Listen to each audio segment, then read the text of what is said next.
ឧបត្ថម្ភកម្មវិធីធំដោយ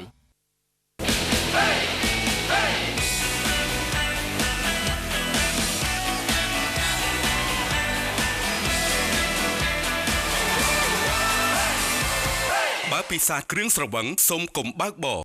ទឹកបរិសុទ្ធ 7.1 ត្រូវបានពិសោធន៍ថាមានសារធាតុ pH ត្រឹមត្រូវគឺ pH 7.8 ចាប់ផ្ដើមជីវិតថ្មីជាមួយទឹកបរិសុទ្ធ 7.1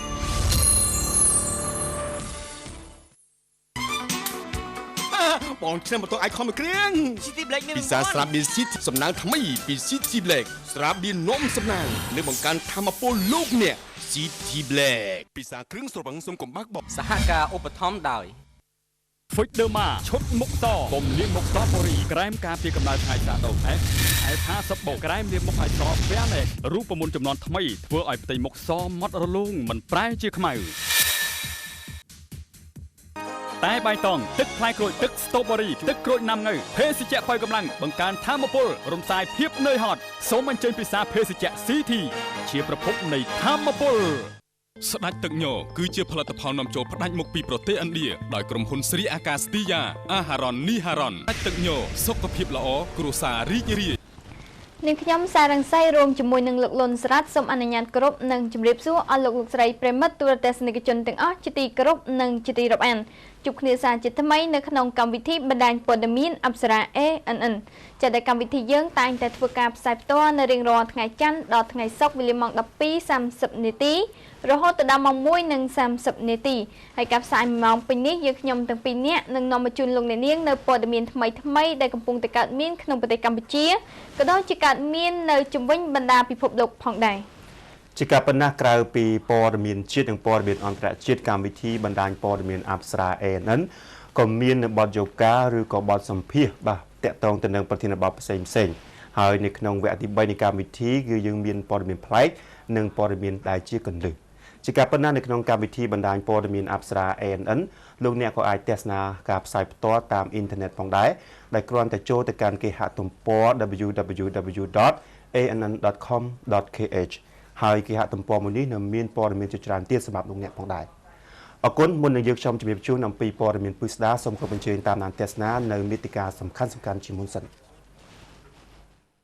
ឆ្នេរសមុទ្រដ៏ស្រស់ស្អាតនៅតំបន់ព្រែកត្រាញ់កំពុងត្រូវបានបំផ្លាញដោយអាចទាអភិបាលស្រុកគៀនស្វាយប្រមានចាត់វិធានការក្តៅចំពោះឃុំណាដែលមានសេវានបញ្ចូលមន់លោកស្រីយីងឡាក់ស្នើឲ្យពួកបាតកោពិភាក្សាអំពីសំណើពន្យាពេលការបោះឆ្នោតសកម្មជនអាវក្រហមនៅប្រទេសថៃជួបជុំគ្នាដើម្បីគាំទ្រការបោះឆ្នោតនាថ្ងៃទី 2 កុម្ភៈជួការពិសេសស្ដីពីសិលាមតីសហគមន៍ដាក់ម៉ាស៊ីនត្រជាក់ឲ្យសត្វគោដេកដោយគ្រាន់តែចង់បង្កើនទឹកដោះការពិសាទឹកត្រជាក់បន្ទាប់ពីបរិភោគអាហាររួចតើវាត្រឹមត្រូវចំពោះសុខភាពដែរឬទេបាទទស្សនិកជនជាទីគោរពនិងជាទីមេត្រីមុននឹងយើងខ្ញុំជម្រាបជូនអំពីព័ត៌មានពិស្ដាទាំងនេះខ្ញុំបាទមានព័ត៌មានទាន់ហេតុការណ៍មួយក្នុងនោះការពីព្រឹកមិញនេះគឺកម្លាំងមេសមត្ថកិច្ចបានបញ្ជូនខ្លួនក្រុមជនសង្ស័យករណីជួញដូរនិងប្រើប្រាស់គ្រឿងញៀនចំនួន18នាក់ទៅតុលាការក្រុងភ្នំពេញជនសង្ស័យករណីប្រើប្រាស់និងជួញដូរគ្រឿងញៀនចំនួន18នាក់ក្នុងនោះមានស្ត្រីម្នាក់កាលពីព្រឹកមិញត្រូវបានសមត្ថកិច្ចខណ្ឌសែនសុខបញ្ជូនទៅកាន់សាលាដំបងរាជធានីភ្នំពេញដើម្បីចាត់ការតាមនីតិវិធីជនទាំងនេះត្រូវបានសមត្ថកិច្ចចាប់ខ្លួនជាបន្តបន្ទាប់កាលពីថ្ងៃទី10និងទី11ខែមករាឆ្នាំ2014នៅចំណុចភូមិត្រពាំងឈូកសង្កាត់ទឹកថ្លាខណ្ឌសែនសុខចំណែកព័ត៌មានជាតិជាបន្តតកតងទៅនឹងឆ្នេរសមុទ្រដ៏ស្រស់ស្អាតនៅតំបន់ព្រែកត្រាញ់កំពុងតែត្រូវបានបំផ្លាញដោយអាចទាផ្ទុយខុសពីពេលមុនដែលឆ្នេរសមុទ្រនៅតំបន់ព្រែកត្រាញ់ស្ថិតនៅឃុំអូត្រេសស្រុកស្ទឹងហាវជាទីដ៏ទាក់ទាញសម្រាប់ភ្ញៀវទេសចរជាតិនិងអន្តរជាតិប៉ុន្តែពេលនេះត្រូវបានបំផ្លាញដោយអាចទាប្រជាពលរដ្ឋបាននិយាយថាទឹកកខ្វក់ប្រកបដោយក្លិនស្អុយអាសោចត្រូវបានគេបង្ហូរចេញពីកសិដ្ឋានចិញ្ចឹមទាដែលធ្វើឲ្យប៉ះពាល់យ៉ាងធ្ងន់ធ្ងរដល់ទឹកសមុទ្រនិងបរិស្ថានតំបន់ឆ្នេរប្រពន្ធបន្តថាភ្ញៀវទេសចរខ្លះដែលមកលេងទំនប់នេះពេលមកដល់ពួកគេខកចិត្តហើយបានខ្ទប់ច្រមុះចេញទៅវិញជាមួយគ្នាក្រុមប្រជាពលរដ្ឋនៅតំបន់នោះបានទទូចឲ្យអាជ្ញាធរជាពិសេសគណៈកម្មាធិការតំបន់ឆ្នេរត្រូវតែធ្វើការត្រួតពិនិត្យឡើងវិញពីបញ្ហាបរិស្ថាននៅតំបន់ឆ្នេរព្រែកត្រាញ់ ដែលកំពុងតែធ្វើឲ្យប៉ះពាល់ដល់កិត្តិយសឆ្នេរសមុទ្រកម្ពុជាដែលជាប់ជាសមាជិកឆ្នេរសមុទ្រស្អាតលើពិភពលោកលោកបានសរុបអភិបាលស្រុកស្ទឹងហាវបានឲ្យដឹងតាមរយៈទូរស័ព្ទនាព្រឹកមិញនេះថាលោកទទួលស្គាល់ពិតជាមានរឿងនេះពិតមែនតែលោកនឹងចាត់វិធានការជាបន្ទាន់មិនឲ្យប៉ះពាល់ដល់ភ្ញៀវទេសចរនោះទេបាឡូនីងជាទីមេត្រីអភិបាលស្រុកគៀនស្វាយបានប្រមានចាត់វិធានការក្តៅចំពោះឃុំណាដែលមានសង្វៀនបញ្ជុលមាន់អភិបាលស្រុកគៀនស្វាយលោកហេងធៀមបានធ្វើការប្រមានចាត់វិធានការក្តៅចំពោះមេឃុំនិងមេប៉ុស្តិ៍ដែលបណ្ដោយឲ្យមានសង្វៀនបញ្ជុលមាន់នៅក្នុងមូលដ្ឋានរបស់ខ្លួនការប្រមាននេះត្រូវបានធ្វើឡើងកាលពីព្រឹកថ្ងៃទី13ខែមករាម្សិលមិញនៅក្នុងកិច្ចប្រជុំប្រចាំខែរបស់សាលាស្រុកគៀនស្វាយលោកហេងធៀមបានមានប្រសាសន៍ថាសមត្ថកិច្ចទាំងអស់និងលោកមេឃុំត្រូវបន្តអនុវត្តគោលនយោបាយភូមិឃុំមានសុវត្ថិភាពឲ្យប្រសើរឡើងហើយបើឃុំណាមានលបែងស៊ីសងបញ្ជុលមាន់គឺលោកមេឃុំនិងមេប៉ុស្តិ៍នៃឃុំនោះត្រូវទទួលខុសត្រូវចំពោះមុខថ្នាក់លើលោកអភិបាលស្រុកគៀនស្វាយរូបនេះបានសង្កត់ធ្ងន់ថានគរបាលប៉ុស្តិ៍ត្រូវយកចិត្តទុកដាក់ថែរក្សាការពារសន្តិសុខសុវត្ថិភាពជូនប្រជាពលរដ្ឋនៅក្នុងមូលដ្ឋានឲ្យមានភាពល្អប្រសើរដើម្បីភាពកក់ក្ដៅដោយមិនត្រូវបណ្ដោយឲ្យមានលបែងស៊ីសងខុសច្បាប់កើតមាននៅក្នុងមូលដ្ឋានឡើយការប្រមានរបស់លោកហេងធៀមនេះគឺធ្វើឡើងបន្ទាប់ពីមានសេចក្តីរាយការណ៍ពីប្រជាពលរដ្ឋថានៅក្នុងឃុំមួយចំនួននៅក្នុងស្រុកគៀនស្វាយជាពិសេសគឺនៅឃុំមន្ទីរដែកកំពុងតែលួចលាក់បណ្ដោយឲ្យមានសង្វៀនបញ្ជុលមាន់ខុសច្បាប់សាលាឧទ្ធរបន្ថយទោសអតីតមន្ត្រីនគរបាលម្នាក់ករណីបាញ់អ្នកនេសាទស្លាប់ម្នាក់ពី8ឆ្នាំមក6ឆ្នាំវិញអតីតមន្ត្រីនគរបាលប៉ុស្តិ៍ឃុំកោះខេមម្នាក់ត្រូវបានសាលាឧទ្ធរនាព្រឹកថ្ងៃទី13ខែមករាឆ្នាំ2014ម្សិលមិញនេះសម្រាប់ដំកល់ខ្សែក្រមសាលាដំបងខេត្តកណ្ដាលទុកជាបានការដដែលតែបន្ថយកម្រិតផ្តន្ទាទោសពីជាប់ពន្ធនាគារ8ឆ្នាំមកត្រឹម6ឆ្នាំវិញករណីបាញ់កម្មករនេសាទម្នាក់បណ្ដាលឲ្យស្លាប់ជនជាប់ចោទមានឈ្មោះនីឈៀនចានីអធិស្ឋាននីឈៀនជាអតីតមន្ត្រីនគរបាលប៉ុស្តិ៍កោះខេត្តស្រុកស្អាងត្រូវបានតុលាការខេត្តកណ្ដាលកាលពីថ្ងៃទី23ខែកុម្ភៈឆ្នាំ2012ផ្តន្ទាទោសដាក់ពន្ធនាគារ8ឆ្នាំពីបទមនុស្សឃាតដោយចេតនាតាមអង្គហេតុគឺកាលពីថ្ងៃទី31ខែមករាឆ្នាំ2011ឈ្មោះនីឈឿននិងបពពួកបានចុះល្បាតនៅដែននេសាទក្នុងមូលដ្ឋានក៏បានជួបអ្នកនេសាទមួយក្រុមលួចប្រើឧបករណ៍ឆក់ត្រីខុសច្បាប់ហើយក៏ធ្វើការបាញ់ប្រហារបណ្ដាអបរោះម្នាក់ឈ្មោះសានសេងចំដើមទ្រូងស្លាប់នៅនឹងកន្លែងនៅរសៀលថ្ងៃដដែលឈ្មោះនីឈឿនត្រូវសមត្ថកិច្ចចាប់ខ្លួនតែម្ដងនៅក្នុងសវនាការសាលាឧទ្ធរឈ្មោះនីឈឿនបានបដិសេធថានៅថ្ងៃកើតហេតុខ្លួនបានឃើញក្រុមអ្នកនេសាទខុសច្បាប់រួចខ្លួនក៏ស្រែកតែពេលនោះក្រុមពួកគេ2ទៅ3នាក់បានដើរសម្ដៅមករកខ្លួនព្រោះតែខ្លាចសុវត្ថិភាពខ្លួនក៏បាញ់2 3គ្រាប់តែពុំដឹងថាត្រូវអ្នកណានោះទេទោះជាយ៉ាងណាសាលាឧទ្ធរនៅតែតម្កល់សេចក្តីសម្រេចរបស់តុលាការខេត្តកណ្ដាលទុកជាបានការដដែលគ្រាន់តែបន្ថយកម្រិតផ្តន្ទាទោសតែប៉ុណ្ណោះបាឡូនីងជាទីគោរពនិងជាទីមេត្រីតុលាការកាលពីម្សិលមិញមិនអនុញ្ញាតឲ្យលោកវ៉ាន់ពៅសិទ្ធនៅក្រៅឃុំទេចៅក្រមសាលាដំបងរាជធានីភ្នំពេញកាលពីថ្ងៃទី13ខែមករាម្សិលមិញបានសម្រេចមិនអនុញ្ញាតចំពោះសំណើទាមទារឲ្យលោកវ៉ាន់ពៅប្រធានសមាគមប្រជាធិបតេយ្យឯករាជ្យសេដ្ឋកិច្ចក្រៅប្រព័ន្ធនៅក្រៅឃុំប៉ុន្តែបានបើកផ្លូវឲ្យមេធាវីការពារក្តីអាចប្តឹងទៅសាលាឧទ្ធរជាស្រ័យប៉ុន្តែបានបើកផ្លូវឲ្យមេធាវីការពារក្តីអាចប្តឹងទៅសាលាឧទ្ធរបន្តទៀតបានលោកវ៉ាន់ពៅនិងបកពួក9នាក់ផ្សេងទៀតបច្ចុប្បន្នកំពុងជាប់ឃុំខ្លួនក្នុងពន្ធនាគារម៉3ឃុំត្រពាំង ខ្លុងក្នុងខេត្តកំពង់ចាមដោយតុលាការចោទប្រកាន់ថាបានញុះញង់ឲ្យកម្មករកម្មការិនីរោងចក្រកាត់ដេរផ្ទុះបាតុកម្មរហូតដល់មានអំពើហិង្សាបង្ហូរឈាមនៅចំណុចរោងចក្រយ៉ាកជីនស្ថិតនៅក្នុងសង្កាត់កំបោរខណ្ឌពោធិ៍សែនជ័យកាលពីថ្ងៃទី2ខែមករាឆ្នាំ2014កន្លងទៅអង្គហេតុដែលនាំឲ្យមានការសម្រេចឃុំខ្លួននេះបានកាត់ឡើងគ្រាដែលលោកវ៉ាន់ពៅ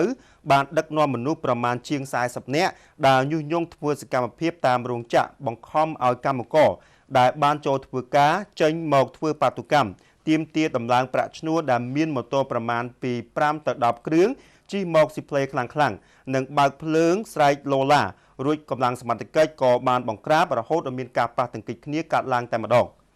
ទ ទោះបីជាយ៉ាងណាក៏ដោយក្រៅពីមនុស្សទាំង10នាក់នេះក៏មានក្រុមកម្មករចំនួន13នាក់ផ្សេងទៀតត្រូវបានកម្លាំងសមត្ថកិច្ចចាប់ខ្លួននៅសួន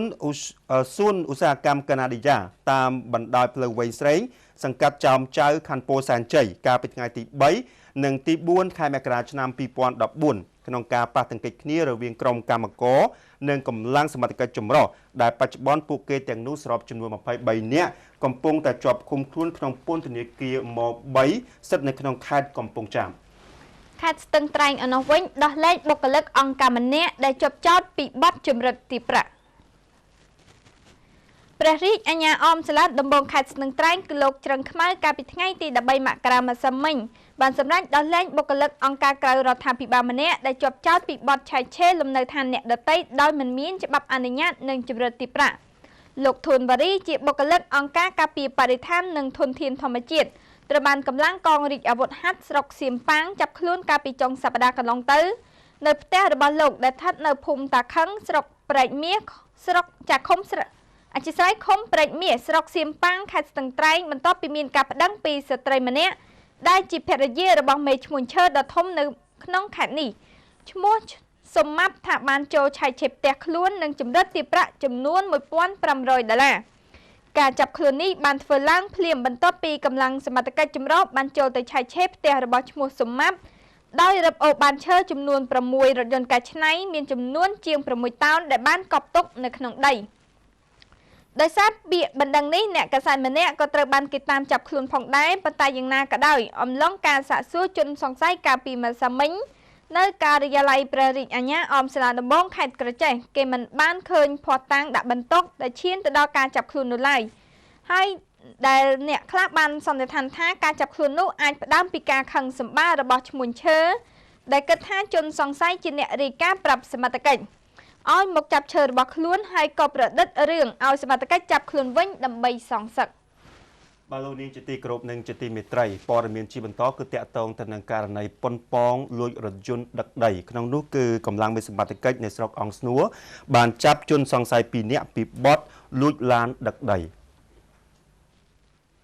ជនសង្ស័យ2នាក់ត្រូវបានកម្លាំងសមត្ថកិច្ចស្រុកអង្គស្នួរសហការជាមួយនឹងកម្លាំងប៉ុស្តិ៍សង្កាត់ប្រទះឡានខណ្ឌពោធិ៍សែនជ័យដេញចាប់បានបន្ទាប់ពីធ្វើសកម្មភាពលួចរថយន្តបានហើយព្យាយាមបើករថហេតុការណ៍នេះបានកើតឡើងកាលពីវេលាម៉ោង1:30នាទីរសៀលថ្ងៃទី13ខែមករាឆ្នាំ2014ម្សិលមិញតាមបណ្ដោយផ្លូវកៅស៊ូក្នុងភូមិប្រទះឡាងសង្កាត់ប្រទះឡាងខណ្ឌដង្កោជនសង្ស័យទី1មានឈ្មោះខាត់ចន្ទាភេទប្រុសអាយុ25ឆ្នាំមុខរបរបើកបររថយន្តមានស្រុកកំណើតនៅភូមិសង្កោចឃុំសម្បូរស្រុកបាធីខេត្តកំពង់ចាមទី2មានឈ្មោះថាផាត់ភីអាយុ26ឆ្នាំមុខរបរជាកសិករស្ថិតនៅក្នុងភូមិសាមគ្គីឃុំព្រែកដំបងស្រុកមុខកំពូលខេត្តកណ្ដាលសមត្ថកិច្ចបាននិយាយថារថយន្តខាងលើមានម៉ាក Hino ពណ៌ខៀវអត់មានស្លាកលេខគឺជនសង្ស័យលួចពីរណ្ដៅដីមួយកន្លែងដែលមានទីតាំងនៅក្នុងភូមិព្រៃខ្លាឃុំក្រាំងមកៈស្រុកអង្គស្នួរខេត្តកណ្ដាលចំណែកម្ចាស់រថយន្តមិនត្រូវបានស្គាល់អត្តសញ្ញាណនៅឡើយទេបច្ចុប្បន្នរថយន្តនិងជនសង្ស័យខាងលើត្រូវបានសមត្ថកិច្ចចាប់ខកខ្លួនយកមករក្សាទុកនៅអធិការដ្ឋានស្រុកអង្គស្នួរជាបណ្ដោះអាសន្នដើម្បីរងចាំចាត់ការបន្តតាមនីតិវិធីឆ្លុះប្រកែកគ្នាកាន់កំបិតដេញកាប់រងរបួសទាំងសងខាងបរិបពីអ្នកមិនដឹងជាទាស់សម្ដីគ្នារឿងអ្វីក៏ស្រាប់តែកាន់កំបិតដេញកាប់គ្នាបណ្ដាឲ្យម្នាក់រយះក្បាលម្នាក់ទៀតបាក់ឆ្អឹងដងកំបិតហើយត្រូវសាច់ញាតិដឹកយកទៅសង្គ្រោះរៀងៗខ្លួនហេតុការណ៍នេះបានកើតឡើងកាលពីវេលាម៉ោង5:25នាទីថ្ងៃទី13មករាឆ្នាំ2014នៅត្រង់ចំណុចមុខវត្តក្រញូងសែនជ័យស្ថិតក្នុងភូមិក្រញូងសែនជ័យឃុំពីធ្នូស្រុកស្នួលខេត្តក្រចេះតាមសាកសីឲ្យដឹងថាមុនពេលកើតហេតុគេបានឃើញបរិម្នាក់ដែលជាជនបង្កមានសភាពដូចស្រវឹងស្រាហើយបានអង្គុយសម្លៀងកំបិតនៅក្បែរខ្លោងទ្វារវត្តខណៈនោះស្រាប់តែមានបរិម្នាក់ទៀតត្រូវជាជនរងគ្រោះធ្វើដំណើរមកឈប់នៅក្បែរខ្លោងទ្វារវត្តផងដែរពោលគឺឈប់ក្បែរជនបង្កដែលកំពុងអង្គុយសម្លៀងកំបិតនិងបានតមាត់គ្នាទៅវិញទៅមកមួយសន្ទុះក្រោយមកក៏គេឃើញជនបង្កយកដុំថ្មដេញចោលនិងយកកំបិតតាំងតោដេញកាប់ទៅលើជនរងគ្រោះត្រូវមួយកំបិតចំក្បាលក្រោយមកជនបង្កក៏បោះកំបិតចោលហើយជនរងគ្រោះក៏រើសកំបិតដេញកាប់ទៅលើជនបង្កវិញត្រូវចំឆ្អឹងដងកំបិតទាំងសងខាងនិងបាក់ឆ្អឹងដងកំបិតខាងឆ្វេងផងដែរ ជនរងគ្រោះខាងលើត្រូវគេបានឲ្យដឹងថាមានឈ្មោះរឿនស៊ីណាភេទប្រុសអាយុ22ឆ្នាំជាអ្នកធ្វើចំការមានទីលំនៅភូមិឃុំកាត់ហេតុខាងលើចំណែកជនបង្កឈ្មោះជ្រឹងអាយុជាង20ឆ្នាំមានទីលំនៅក្បែរឃ្លាំងការ៉េ9ស្ថិតក្នុងភូមិឃុំខាងលើដូចគ្នាភ្លាមជនរងគ្រោះឈ្មោះរឿនស៊ីណាត្រូវបានសញ្ញាដឹកទៅសង្គ្រោះបន្ទាន់នៅប្រទេសវៀតណាមចំណែកជនដៃដល់ឈ្មោះជ្រឹងកំពុងតែដេករបួសនៅមន្ទីរពេទ្យឯកជនមួយកន្លែងស្ថិតនៅផ្សារកាបីក្នុងឃុំពីធ្នូនាយប៉ុស្តិ៍រដ្ឋបាលក្រញូងសែនជ័យបានឲ្យដឹងថាចំពោះករណីនេះបច្ចុប្បន្នសាច់ញាតិភាគីឈ្មោះរឿនស៊ីណាកំពុងតែធ្វើឯកសារដើម្បីប្តឹងទៅលើភាគីឈ្មោះជ្រឹងដើម្បីឲ្យសមត្ថកិច្ចជួយដោះស្រាយតាមផ្លូវច្បាប់បាទលោកនាងជាទីមេត្រីមានភ្ញៀវទេសចរប្រមាណជាង1លាននាក់ទៅកំសាន្តនៅខេត្តព្រះសីហនុនៅក្នុងឆ្នាំ2013នេះបើយោងតាមប្រសាសន៍របស់ប្រធានមន្ត្រីទេសចរខេត្តព្រះសីហនុនៅក្នុងរយៈពេល1ឆ្នាំពោលគឺនៅក្នុងឆ្នាំ2013កន្លងទៅខេត្តព្រះសីហនុទទួលបានភ្ញៀវទេសចរជាតិនិងអន្តរជាតិដែលចូលមកទស្សនាខេត្តនេះជាង1លាននាក់ដែលកើនជាងឆ្នាំ2012 18កដកសញ្ញា 77%ប្រធានមន្ត្រីទេសចរខេត្តព្រះសីហនុលោកសេងខាបានឲ្យដឹងថានៅក្នុងឆ្នាំ2013ខេត្តព្រះសីហនុទទួលបានភ្ញៀវទេសចរជាតិនិងអន្តរជាតិមានមកកំសាន្តចំនួន1,33,929 នាក់ក្នុងនោះភ្ញៀវទេសចរជាតិមានចំនួន331,604 នាក់បើប្រៀបធៀបទៅនឹងឆ្នាំ2012កើនឡើងចំនួន11កដកសញ្ញា 12%និងភ្ញៀវអន្តរជាតិមានចំនួន3,2,325 នាក់ប្រៀបធៀបនឹងឆ្នាំ2012ភ្ញៀវកើនឡើងចំនួន42កដកសញ្ញា 17%ចំពោះសណ្ឋាគារនៅក្នុងខេត្តព្រះសីហនុមានចំនួន52កន្លែងស្មើនឹង2,492 បន្ទប់ផ្ទះសំណាក់ចំនួន150កន្លែងស្មើនឹង2,210 បន្ទប់ភោជនីយដ្ឋានអាហារដ្ឋានចំនួន79កន្លែងស្មើនឹង4,027 កៅអីនៅក្នុងខេត្តព្រះសីហនុមានសណ្ឋាគារផ្កាយ5ចំនួន1កន្លែងផ្កាយ4 1កន្លែងនិងសណ្ឋាគារផ្កាយ3ចំនួន1កន្លែង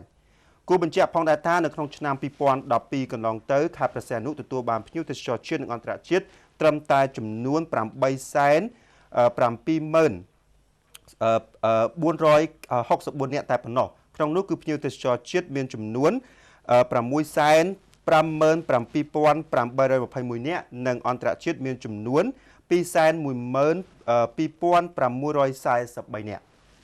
ករណីប្លន់ឯនេះវិញនោះគឺចៅ2នាក់ស្ទាក់ប្លន់ម៉ូតូក្មេងស្រីតាមដងផ្លូវភ័យពេកជិះដួលត្រូវសមត្ថកិច្ចក្របួចជាប់ម្នាក់និងរត់រួចម្នាក់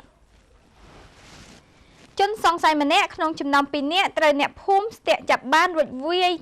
រត់រួចវាយស្ទើរស្លាប់ស្ទើររស់មុនពេលសមត្ថកិច្ចមកដល់ក្រោយពីធ្វើសកម្មភាពវាយក្មេងស្រី2នាក់ប្លន់យកម៉ូតូម៉ាកคลิกមួយគ្រឿងកាលពីវេលាម៉ោងប្រហែល 7 យប់ថ្ងៃទី13មករានៅខាងមុខក្លឹបកំសាន្ត Starline ក្នុងភូមិអូតាគំ3សង្កាត់ទួលតាឯកក្រុងបាត់ដំបងប៉ុន្តែបពពួកជននេះម្នាក់ទៀតត្រូវបានជិះម៉ូតូរត់រួចលោកសនលុចនាយរងការិយាល័យព្រហ្មទណ្ឌកម្រិតធ្ងន់បានឲ្យដឹងថាជនសង្ស័យឈ្មោះនឿនវណ្ណាអាយុ28ឆ្នាំរស់នៅក្នុងភូមិវត្តរំដួលសង្កាត់ចំការសំរោងក្រុងបាត់ដំបងនិងបពពួកម្នាក់ទៀតដែលរត់រួចឈ្មោះឡុងរីឯក្មេងស្រីរងគ្រោះឈ្មោះហៅស្រីពេជ្រអាយុ11ឆ្នាំនិងឈ្មោះលៀបមីនិញអាយុ10ឆ្នាំជាបងប្អូនជីដូនមួយរស់នៅភូមិសង្កាត់ខាងលើជិះម៉ូតូម៉ាកคลิกពណ៌ខ្មៅស៊េរីឆ្នាំ2014គ្មានស្លាកលេខលោកសនលុចបន្តថាជនសង្ស័យទាំងពីរនាក់បានជិះម៉ូតូម៉ាកវីវ៉ាទៅស្ទាក់ម៉ូតូនាងពីមុខរួចចុះផ្ទះកំភ្លៀងរុញពួកនាងទម្លាក់ពីលើម៉ូតូហើយប្លន់យកម៉ូតូតែម្ដងតែជិះបានប្រហែល50ម៉ែត្រក៏ដួលហើយត្រូវអ្នកភូមិសង្គ្រប់ជាប់រីឯបពពួកម្នាក់ទៀតឃើញដូច្នេះក៏ជិះម៉ូតូកិច្ចខ្លួនបាត់ភ្លាមតែម្ដងតាមការបំភ្លឺពេកចាប់ពីក្មេងស្រីរងគ្រោះបានឲ្យដឹងថានាងនិងប្អូនស្រីជីដូនមួយឈ្មោះមីនិញបានជិះម៉ូតូទៅទិញនំប៉័ងលុះត្រឡប់មកវិញដល់ចំណុចខាងលើជនទាំងពីរនាក់នេះជិះម៉ូតូម៉ាកវីវ៉ាជិះមកស្ទាក់ពីមុខនាងរួចចុះមកចាប់ទាញដៃនិងទះកំភ្លៀងនាងជាច្រើនដៃនិងរុញពួកនាងទម្លាក់ពីលើម៉ូតូខណៈនាងព្យាយាមតោងមិនលែងនាងនិយាយថាទីបំផុតជននោះបានប្លន់យកម៉ូតូនាងតែជិះចេញបានបន្តិចក៏ដួលប្រកាច់ប្រកិនហើយត្រូវមនុស្សជាច្រើនជួយចាប់បានគ្រាដែលនាងស្រែកថាចៅលោកសនលុចបានបញ្ជាក់ថាក្រោយពីបញ្ចប់នៃការសួរនាំលោកស្នងការខេត្តបានបញ្ជាឲ្យកសាងសំណុំរឿង បញ្ជូនជននេះទៅកាន់តុលាការហើយនិងបញ្ជាឲ្យកម្លាំងជំនាញស្វែងរកចាប់ខ្លួនបពុជនម្នាក់ទៀតដើម្បីដែលកំពុងតែកិច្ចខ្លួនបាទលោកនាងជាទីមេត្រីសម្រាប់ព័ត៌មានជាបន្តគឺតាក់ទងទៅនឹងគ្រោះថ្នាក់ចរាចរណ៍ដែលគួរឲ្យរន្ធត់មួយនៅខេត្តកំពង់ឆ្នាំងក្នុងនោះគឺមានករណីរថយន្តបុកម៉ូតូដាច់ជា2បណ្ដាលឲ្យស្លាប់ម្នាក់និងរបួសធ្ងន់2នាក់បរិម្នាក់បានស្លាប់នៅនឹងកន្លែងកាត់ហេតុចំណែកឯ2នាក់ផ្សេងទៀតរងរបួសធ្ងន់នៅក្នុងករណីគ្រោះថ្នាក់ចរាចរណ៍មួយដែលបានកើតឡើងកាលពីវេលាម៉ោង 7:45 នាទីយប់ថ្ងៃទី13ខែមករាឆ្នាំ2014តាមបណ្ដោយផ្លូវលេខ 53A ស្ថិតនៅក្នុងភូមិចាឃុំក្រាំងស្គៀស្រុកទឹកផុសនៃខេត្តកំពង់ឆ្នាំងនគរបាលមូលដ្ឋានបាននិយាយថាមុនពេលកាត់ហេតុគេឃើញម៉ូតូម៉ាកសង្ការ៉េពណ៌ក្រហមមួយគ្រឿងពាក់ស្លាកលេខភ្នំពេញ 1AP 7564បើកបរដោយឈ្មោះពោអាយុ25ឆ្នាំរស់នៅក្នុងខេត្តកំពង់ចាមតែបានមកស្នាក់នៅចាំចំការឲ្យគេនៅក្នុងភូមិឃុំកាត់ហេតុខាងលើបានដប់មិត្តភ័ក្តិ2នាក់ទៀតនៅភូមិជាមួយគ្នាក្នុងបំណងទៅរាំធុងបាសក្នុងពិធីមង្គលការកូនអ្នកស្រុកក្នុងភូមិលុះមកដល់ចំណុចកាត់ហេតុក៏មានរថយន្តមួយគ្រឿងម៉ាក Corolla ពណ៌ទឹកសមុទ្រពាក់ស្លាកលេខភ្នំពេញ 2B 9646បើកបរក្នុងទិសដៅបញ្ច្រាស់គ្នាក្នុងល្បឿនយ៉ាងលឿនក៏បានទៅបុកម៉ូតូសង្ការ៉េពេញទំហឹងតែម្ដងបណ្ដាលឲ្យដាច់ម៉ូតូមួយកំណាត់មុខនៅនឹងកន្លែងកាត់ហេតុនិងម៉ូតូមួយកំណាត់ក្រោយប៉ើងជាប់កញ្ចក់រថយន្តជិត20ម៉ែត្រក្នុងហេតុការណ៍នោះបណ្ដាលឲ្យបរិសុទ្ធជិះម៉ូតូខាងក្រោយគេគឺឈ្មោះផិនវុឌ្ឍអាយុ29ឆ្នាំដួលបាក់កស្លាប់ភ្លាមនៅនឹងកន្លែងកាត់ហេតុចំណែកឯឈ្មោះផុនផូតអាយុ25ឆ្នាំជាកណ្ដាលនិងឈ្មោះពោជាអ្នកបើកបររងរបួសធ្ងន់ដូចគ្នាក្រោយពេលកើតហេតុបរិសុទ្ធរងគ្រោះត្រូវបានរថយន្តសាមួយរបស់មន្ទីរពេទ្យស្រុកបរិបូរដឹកទៅកាន់មន្ទីរពេទ្យបង្អែកខេត្តដើម្បីសង្គ្រោះជីវិតចំណែកឯឈ្មោះពោដែលមានរងរបួសធ្ងន់ជាងគេបែកផ្លោកនោមត្រូវបានគេបញ្ជូនទៅកាន់មន្ទីរពេទ្យក្រុងភ្នំពេញដែលការសង្ឃឹមរស់នោះគឺថាមានតិចតួចប៉ុណ្ណោះគួរបញ្ជាក់ថាហេតុក្រោយកាត់ហេតុឃើញសភាពមិនស្រួលភាគីរថយន្តបានបន្ថែមល្បឿនបានប្រហែលជា4គីឡូម៉ែត្ររួចកិច្ចខ្លួនបាត់ស្រមោលទោះជាយ៉ាងណាក៏ដោយសមត្ថកិច្ចបាននិយាយថាគេស្គាល់អត្តសញ្ញាណអ្នកបើករថយន្តនោះហើយគឺជាអ្នកកាសែតឈ្មោះអាតរស់នៅមុខផ្ទះថ្មជាន់ថ្ម5ជាន់នៅក្នុងភូមិម៉ុងបារាំងសង្កាត់ផ្អេក្រុងកំពង់ឆ្នាំងហើយពេលនេះសមត្ថកិច្ចកំពុងធ្វើការស្រាវជ្រាវដើម្បីឈានទៅដល់ការចាប់ឃាត់ខ្លួនដើម្បីសួរនាំចាស់ករណីប្លន់មួយទៀតនោះគឺជនសង្ស័យ3នាក់ប្លន់ម៉ូតូបានសម្រេចនៅខណ្ឌសែនសុខ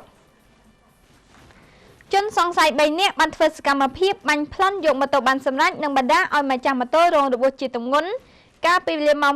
5:30 នាទីទៀបភ្លឺថ្ងៃទី14មករាឆ្នាំ2014នៅតាមបណ្ដោយផ្លូវណយព្រឹកក្បែរបរិយពិភពថ្មីក្នុងភូមិទឹកថ្លាសង្កាត់ទឹកថ្លាខណ្ឌសែនសុខតាមប្រភពព័ត៌មានពីអ្នករងគ្រោះបានឲ្យដឹងថាជនសង្ស័យមានគ្នា3នាក់ជិះម៉ូតូ2គ្រឿងមួយគ្រឿងម៉ាក FZ ពណ៌ឈីមជ្រូកជិះគ្នា2នាក់និងមួយគ្រឿងទៀតម៉ាក C125 ពណ៌ខ្មៅមិនចាំសេរីនិងមិនចាំស្លាកលេខជិះតាមពីក្រោយហើយធ្វើសកម្មភាពហៅឲ្យឈប់និងបាញ់មួយគ្រាប់ទៅលើជនរងគ្រោះយកម៉ូតូម៉ាក Trim 014ពីជនរងគ្រោះជិះកិច្ចខ្លួនបាត់ស្រមោលដោយសុវត្ថិភាពសមត្ថកិច្ចប្រាប់ថាជនរងគ្រោះឈ្មោះអ៊ុំរតនាភេទប្រុសអាយុ46ឆ្នាំ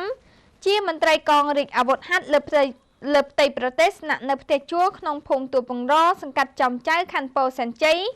រងរបួសផ្លូវខាងឆ្វេងត្រូវបានសាច់ញាតិដឹកតាមរថយន្តផ្ទាល់ខ្លួន